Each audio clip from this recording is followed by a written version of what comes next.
অতি দুৰ্ভাগ্যজনক গোটেই দিনটো পৰিশ্ৰম কৰাৰ পিছত এজন মানুহে মদ অকণ খায়, সেইটো স্বাভাৱিক। আজি আমাৰ সমাজত 90% মানুহে এইটো বস্তু লয়।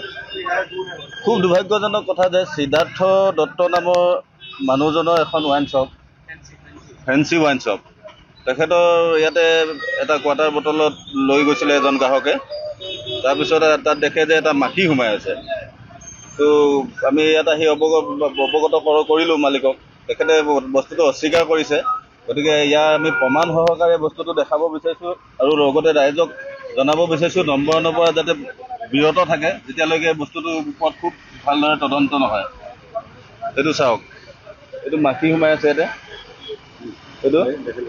গতিকে এই বস্তুটোৰ ওপৰত তদন্ত হওক। প্ৰশাসনকো আমি ইয়াৰ পিছতে জনাম। খুব এটা সক্ৰিয় তদন্ত লাগে এই ক্ষেত্ৰত। বাকী আমি দল সংগঠন সকলোখিনি মিলি এই বস্তুটোৰ ওপৰত এটা বিহিত ব্যৱস্থা ল'বৰ কাৰণে জিলা উপায়ুক্ত মহোদয়কো এই সংবাদ মাধ্যমৰ যোগেদি আহ্বান জনাইছোঁ। তো গোটেই বস্তুটো যাতে চালি জাৰি চাই আৰু এই মালিকৰ ওপৰত এখেতৰ যিখন লাইচেঞ্চ, এই লাইচেঞ্চখন বেন কৰিব বন্ধ কৰিবৰ কাৰণে আমি অনুৰোধ জনাইছোঁ। যিকোনো খবৰৰ বাবে যোগাযোগ কৰক আমাৰ এই নম্বৰত 9181 307 221।